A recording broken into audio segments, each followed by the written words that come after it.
So let's have a little talk about breathing. Breathing is something that you've all done from the moment that you were born. So our bodies very intelligently know exactly what to do. And the problem comes when we try to organise it as singers, that we sometimes get a bit confused as to what's going on. And we do something weird and it can affect our singing.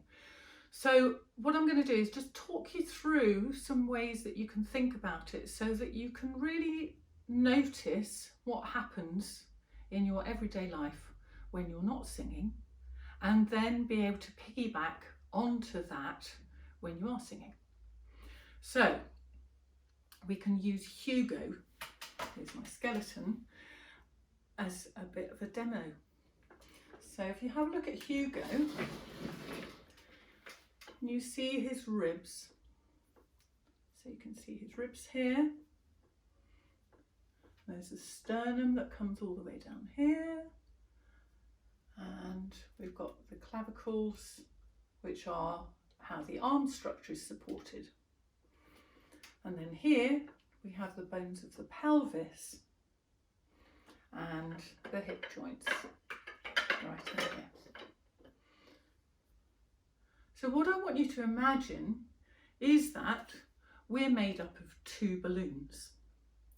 So we have a belly balloon and we have a chest balloon. Now, the belly balloon, the top of the belly balloon is this breathing muscle, which is called the diaphragm. And it sits in underneath and connects into the bottom of the rib cage, just like that. So that when we breathe, it contracts and then relaxes.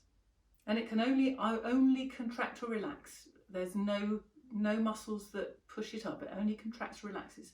So it does a little contracting, then it relaxes. Now, if you imagine we have a belly balloon, which would fill in this whole space. So all the way around the sides, and the top of it would be the diaphragm.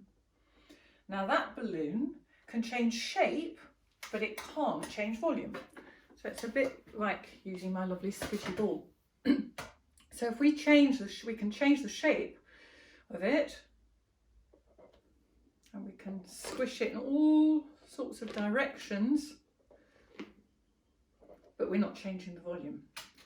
So if you imagine that filling up this space, and the top of it would be the diaphragm, and that as you breathe, the diaphragm squishes down on it, and all the contents of inside your tummy get squished somewhere. And we're so full of stuff. I brought him to describe this to you. So here we go. We've got a little man. Now, if we take him apart, he wasn't very easy to put together. I'll take his legs off. And you see inside, we've got all this stuff. We've got all of the intestines, the large intestine, the small intestine. We've got the liver, we've got the stomach. If you have a look back at the back, you can just see the kidneys. We're absolutely ram-packed with stuff. And this little red bit here, that's the division between the belly balloon and the chest balloon, and that's the diaphragm. It's absolutely chock-a-block full. So then if we move to the chest balloon, we have all these amazing bones, these ribs, and there's a little bit of cartilage just at the front here, which is quite flexible, and every single rib joins into a vertebra of the spine. So every time we breathe, the ribs can move, and they move like bucket handles. So they move this way, they move this way, they move this way, and That's what makes it feel like our chest expands a little bit when we breathe. It's impossible, not a good idea, to think about expanding this way.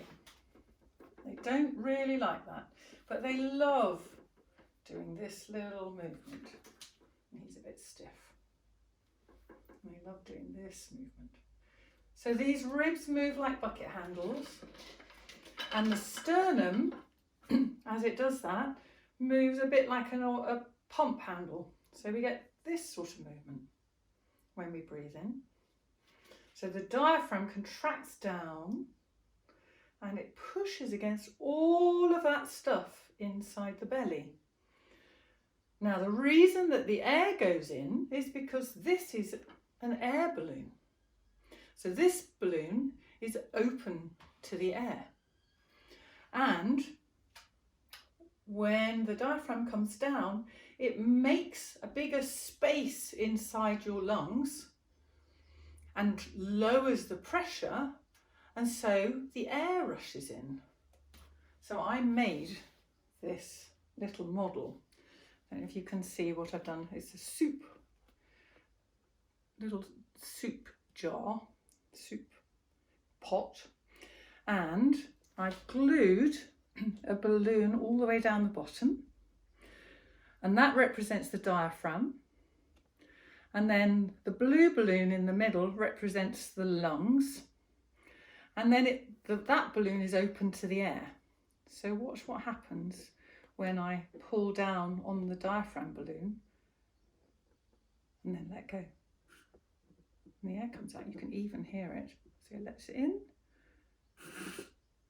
then comes out. So it lets it in, relaxes, contracts down, relaxes. The breath comes in, and then it comes out. Then it comes in, then it comes out. So that's why when we're not really thinking about it, if we lie on the floor, for example, and we notice which bit of us moves when the breath comes in, we can notice our belly expanding. So we can come back to, so this is very much like our ribs expanding. Like our ribs expanding.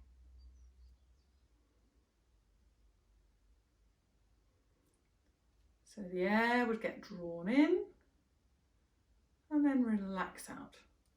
Now if we try and join in our belly balloon, we get something like this.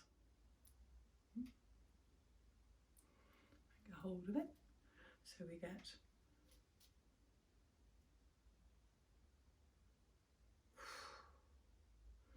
so the air gets pulled in and it relaxes out. And it pulls in and relaxes out. If you look where my hand is, my right hand, this one, this can stay at the same height if we do it like this. So the release, diaphragm contracts and then relaxes. The air comes in, the air comes out. Now, if you start feeling that feeling about your shoulders going up in the air and your whole rib cage, the reason that happens is because you haven't let your belly go soft. And if you don't let your belly go soft and your diaphragm tries to contract down against something that can't move, what happens is that this can't squidge like this, and this stays hard, and what happens is the whole of your rib cage gets lifted up. And it means that you can only get about 40% of the possible air inside your lungs. If you let your belly stay soft, it will expand a long way. If you don't let your belly stay soft, you get this feeling and sucking in your belly. So just notice your breath going in and out. Just see if you can sense that. And then relaxing.